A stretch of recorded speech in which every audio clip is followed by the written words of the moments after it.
Haleluya, puji Tuhan. Salam sejahtera bagi kita semuanya. Saya berharap kita semuanya ada dalam pertolongan dan anugerah Tuhan. Saat ini kita akan berbicara tentang hal yang sederhana sebenarnya, tetapi ini prakteknya memiliki tingkat kesulitan yang cukup kompleks karena hal ini sebenarnya tidak mudah dilakukan, tapi secara teori saya akan berbicara sangat mudah, tetapi secara praktek ini merupakan hal yang sulit sebenarnya. Sehingga kita perlu Roh Kudus, kita perlu tuntunan Tuhan untuk membantu kita supaya kita semua bisa mengaplikasikan kebenaran itu di dalam hidup kita, dalam lingkungan kita, di dalam seluruh aktivitas-aktivitas kita setiap hari. Sebab saya percaya bahwa untuk mempraktekkan kebenaran di dunia modern saat ini, tingkat kesulitannya sangat-sangat, boleh dikata sangat-sangat sulit, sehingga betul-betul perlu konsentrasi, perlu kesungguhan hati untuk melakukannya. Dan saya percaya ini nilai-nilai yang harus kita bangun di dalam hidup kita, karena kita adalah anak Tuhan. Kita tentunya harus serius. Untuk jadi anak Tuhan kita mesti serius. Tidak boleh dua hati, tidak boleh ragu-ragu. Sebab orang yang mendua hati atau orang yang ragu-ragu, Alkitab katakan tidak akan mendapatkan apa-apa. Jadi kesungguhan hati itu sangat penting di dalam menggapai apa yang Tuhan inginkan terjadi di dalam hidup kita. Bukan hanya dalam hal-hal yang berhubungan dengan kerajaan Allah, tetapi dalam kehidupan kita sehari-hari di dunia sekuler pun membutuhkan orang-orang yang punya hati yang serius, hati yang sungguh-sungguh untuk mencapai sesuatu. Sebab orang yang sukses itu secara dunia pun dibutuhkan kesungguhan hati, dibutuhkan keseriusan. Begitu juga di dalam firman Tuhan, di dalam hidup kita dibutuhkan hal-hal yang tersebut. Sehingga pada saat ini saya akan berbicara hidup dalam disiplin rohani. Tema kita saat ini, hidup dalam disiplin rohani. Nah, kita semua tahu bahwa setiap orang di dunia ini di dunia sekuler, setiap orang yang kita lihat, orang-orang yang sukses, orang-orang yang berhasil, orang-orang yang di luar sana, kita tidak bicara dulu di dalam gereja, di ruang lingkup rohani, tetapi kalau kita memperhatikan orang-orang yang ada di luar, yang sudah sukses saat ini, kalau kita perhatikan, mereka semua memiliki latar belakangnya masing-masing. Nah, latar belakangnya masing-masing itu tidak terbangun dengan tiba-tiba. Pasti ada siklus atau pola kehidupan yang sudah mereka bangun sejak awal. Contoh, orang kalau dia mau sukses di dunia sekuler sekarang, kalau mau sukses, salah satunya mereka mesti rajin. Nah, rajin itu ada polanya. Polanya mungkin pagi-pagi dia bangun, dan kemudian dia melakukan sesuatu, kemudian dia bekerja, dan kemudian pola itu terbangun terus-menerus sehingga satu titik dia akan dipromosikan, dan akhirnya dia memiliki jabatan-jabatan tertentu. Jadi secara sekuler sebenarnya, untuk mencapai sesuatu yang bagus, untuk mencapai sesuatu yang luar biasa, diperlukan satu siklus kehidupan yang terus-menerus dilakukan, sehingga satu titik nanti dia akan mencapai keberhasilan. Nah, setiap orang yang berhasil memiliki pola kehidupannya masing-masing, memiliki pola kehidupannya sendiri-sendiri. Karena apa? Karena kesuksesan si A dan kesuksesan si B itu berbeda. Artinya ada pola yang berbeda yang terbangun sehingga mereka mencapai titik keberhasilan. ada pola yang mereka sertakan di dalam hidup mereka, sehingga mereka mencapai sesuatu di sana. Masing-masing kita punya pola. Begitu pula di dalam kita mengiring Tuhan, kita masing-masing kita tahu kita punya panggilannya masing-masing. Nah, setiap panggilan itu ada disiplin, ada pola atau siklus kehidupan yang terus-menerus yang harus kita bangun setiap hari, dan akhirnya itu akan membawa kita pada titik di mana kita mencapai apa yang kita impikan atau apa yang kita cita-citakan.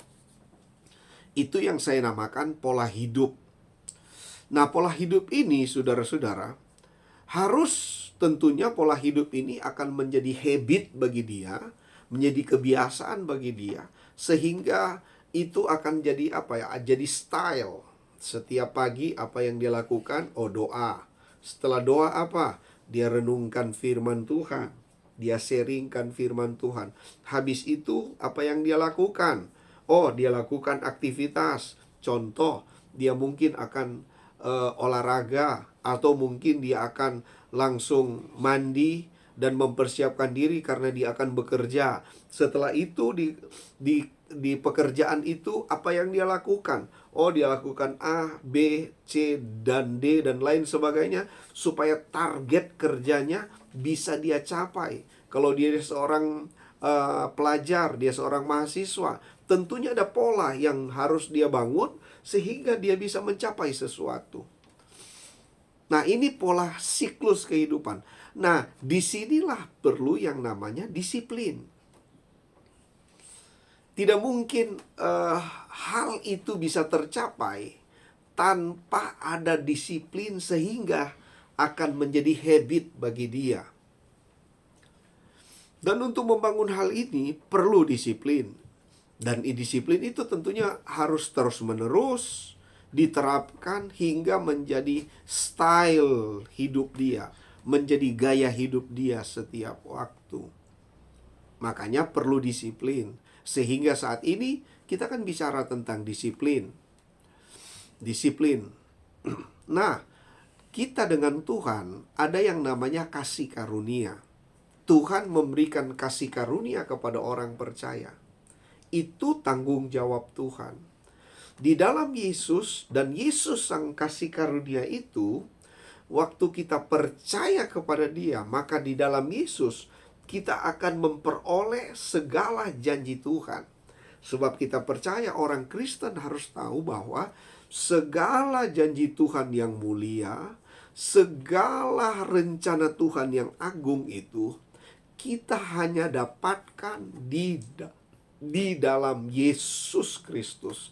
Jadi Yesus Kristuslah yang menjembatani janji-janji Allah.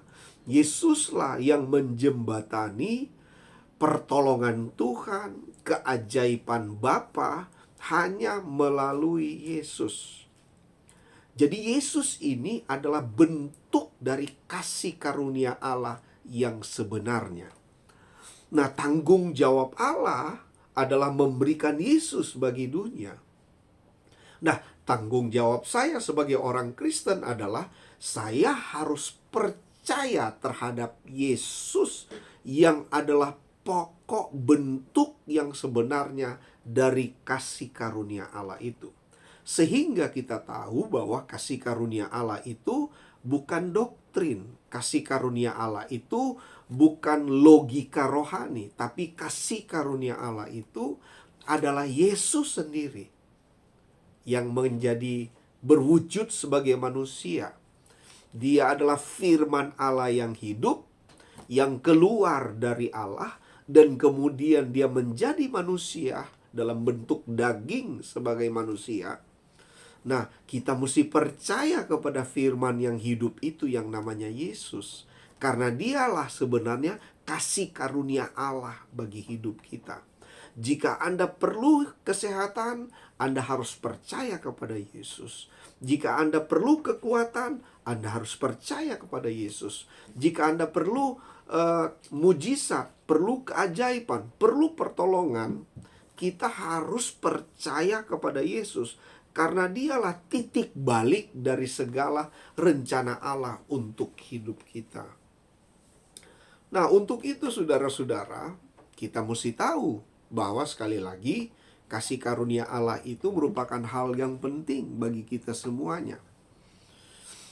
Nah, disiplin adalah sarana dari kasih karunia Allah.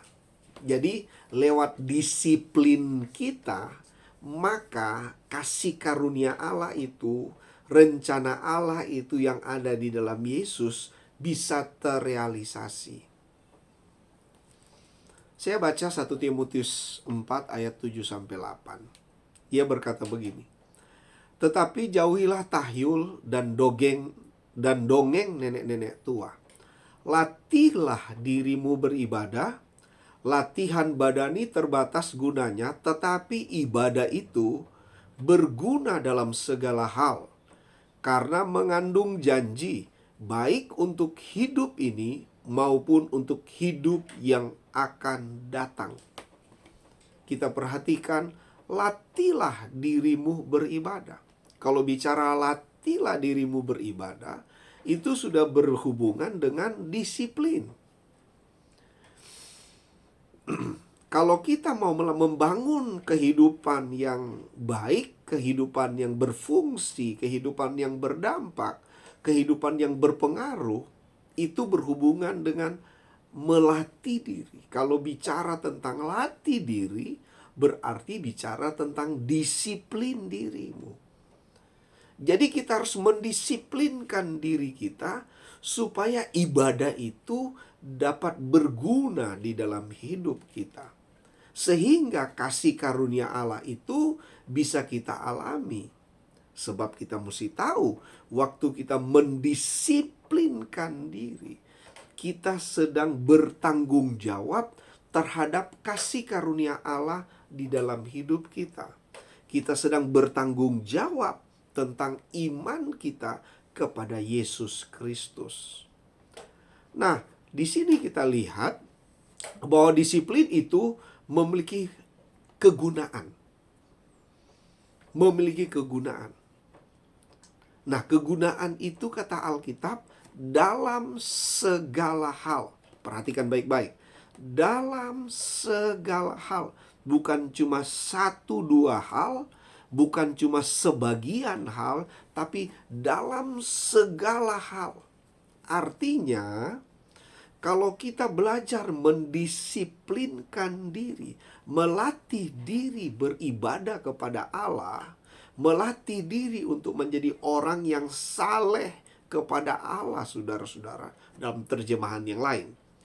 Kita melatih diri menjadi orang yang saleh kepada Allah, saudara-saudara, maka segala hal katanya akan kita alami, akan berguna dalam segala hal. Pertama mungkin dalam keluarga, suami, istri, anak-anak. Kalau anak-anak muda, cita-citanya, masa depannya, karirnya, dalam segala hal. Berarti dalam bidang-bidang tertentu juga ada manfaatnya, berguna. Kita akan mencapai hal-hal itu karena mengandung janji. Bukan cuma hidup yang akan datang, tetapi hidup ini juga, saat ini juga, saudara-saudara, dia berguna baik untuk hidup ini maupun untuk hidup yang akan datang. Jadi bukan cuma saat ini, present time, tapi future time juga, waktu yang akan datang, bukan cuma sekarang. Jadi janji Tuhan itu bukan bukan masa lalu, tapi saat ini dan saat yang akan datang. Makanya saudara-saudara, kita mesti belajar disiplin, jangan anggap remeh. Orang yang selalu punya prinsip gampang meremehkan sesuatu, itu orang tidak disiplin. Orang yang disiplin itu dia punya ketegasan-ketegasan. Ada hal-hal yang tertentu untuk dia sepertinya tarik ulur, tapi kalau berhubungan dengan prinsip-prinsip, dia tegas. Dia tidak pelin-pelan, dia tegas. Tetapi memang ada pandangan-pandangan yang keliru tentang disiplin kalau berhubungan dengan gereja, dengan pekerjaan Tuhan. Ada banyak orang-orang yang menganggap remeh. Ada orang berpikir disiplin rohani itu tidak perlu. Ada sebagian orang berpikir seperti, Tuhan kan sudah mati bagi kita. Oke, Tuhan sudah mati bagi kita. Nggak ada upaya pun kita tetap diberkati. Ada orang berpikir begitu. Kita jangan berpikir bahwa tidak ada orang yang berpikir. Ada orang yang berpikir seperti itu. Tuhan kan sudah tebus hidup kita. Kita tidak perlu ada usaha lagi. Kita tidak perlu ada tanggung jawab lagi. Jadi berdosa pun tetap masuk surga. Orang berpikir begitu. Ini jatuh-jatuhnya ini istilahnya ini Injil murahan. Ini kabar baik murahan.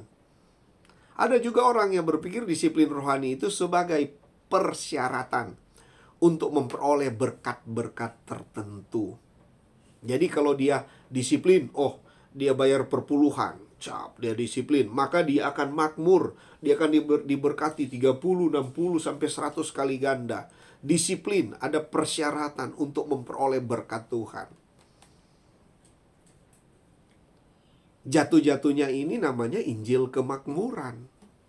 Jatuhnya seperti itu.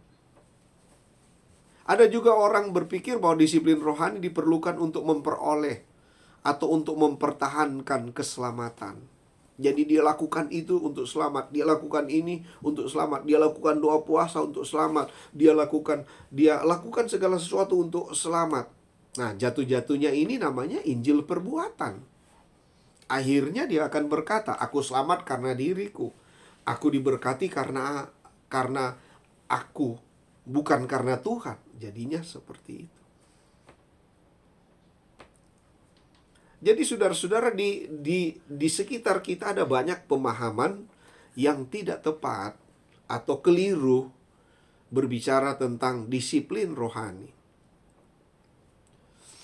Kita mesti tahu bahwa disiplin rohani itu memang kita harus lakukan. Kita harus terapkan di dalam hidup kita. Makanya Yesus mengajarkan tentang disiplin. Dalam Lukas pasal 9 ayat 23 dia berkata begini.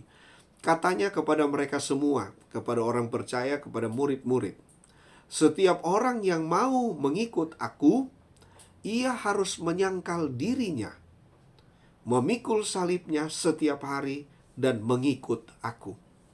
Di sini kita melihat bahwa Tuhan ajar bahwa orang percaya itu ada disiplin yang harus dilakukan. Pertama, kalau kamu mau menjadi pengikut Yesus, mau menjadi orang Kristen, bahasa umumnya mau menjadi orang Kristen, jadi orang percaya, engkau harus sangkal diri. Ini kan bicara disiplin kalau sangkal diri. Engkau harus menyangkal diri sendiri. Engkau harus menyangkal kedaginganmu, keduniawianmu, hobi-hobimu. Engkau harus sangkal dirimu. Jadi ada penyalipan diri sendiri, saudara. Kemudian Alkitab berkata, memikul salib. Sudah sangkal diri, sekarang pikul salib. Jadi ada disiplin di mana engkau harus menolak sesuatu, tetapi ada disiplin yang berkata, engkau harus pikul, engkau harus terlibat di dalamnya.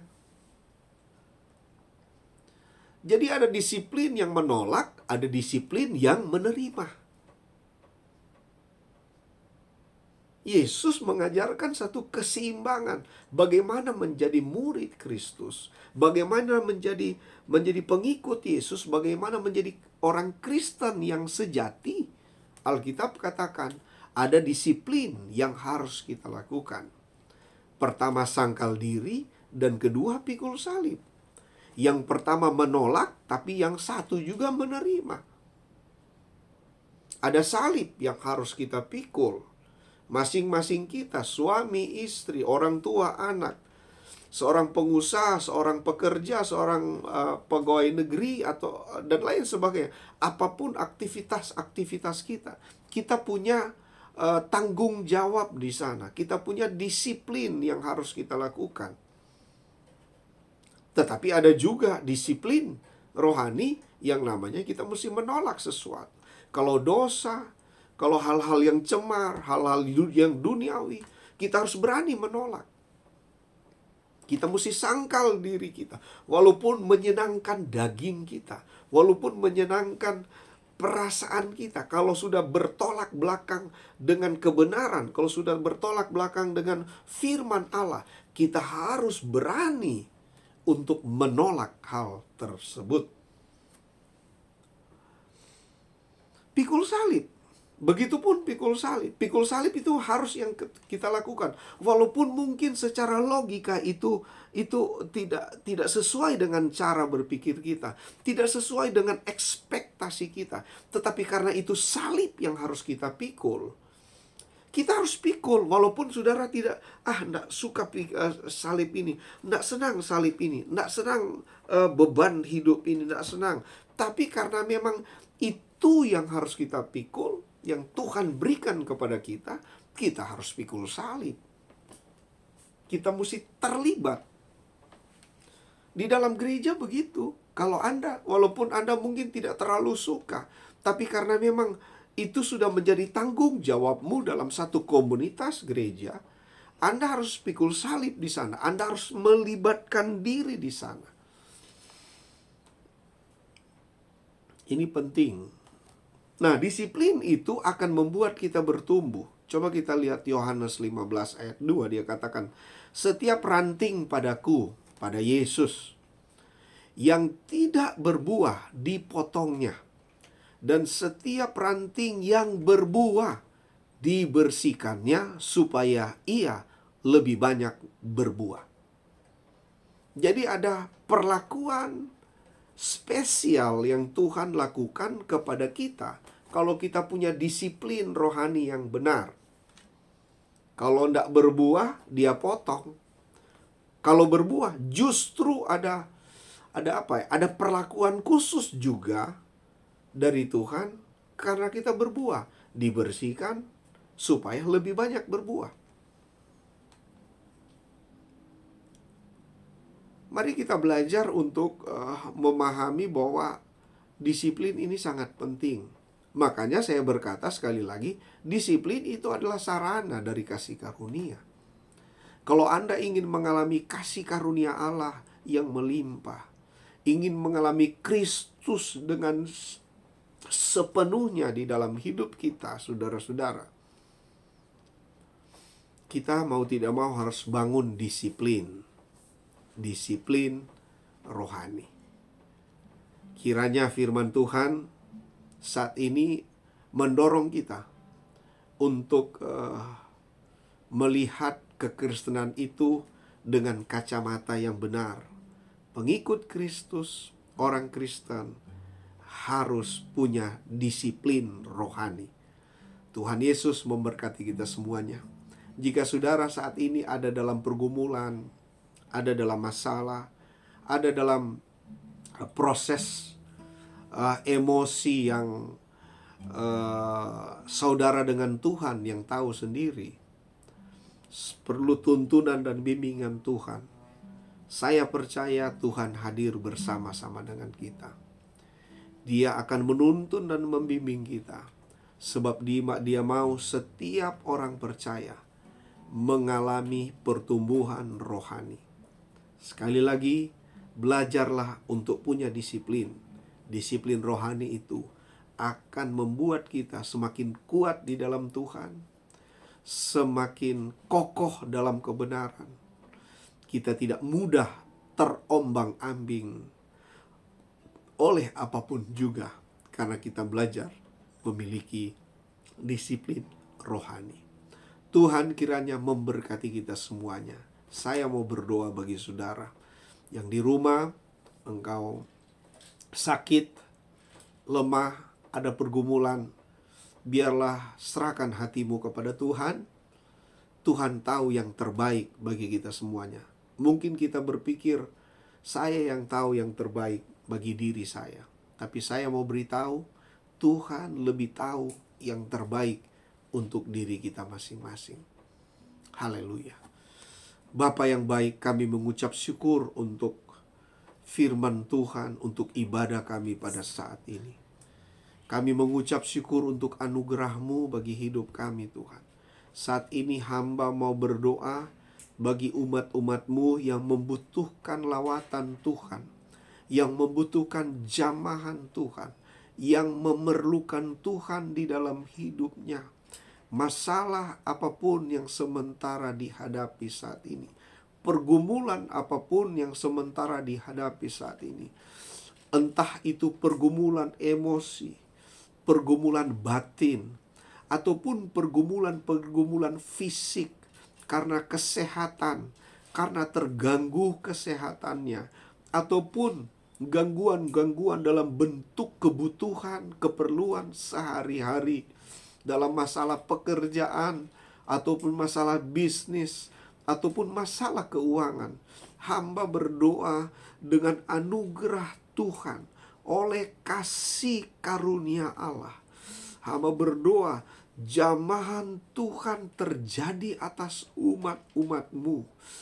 Kasih sayang Tuhan, belas kasihan Tuhan turun bagi kami semuanya. Di dalam nama Yesus Kristus.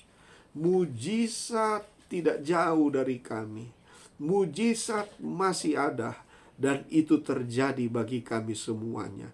Terima kasih Bapa. Di dalam nama Tuhan Yesus Kristus kami mengucap syukur. Terpujilah nama Tuhan dari kekal sampai kekal. Haleluya, puji Tuhan. Amin.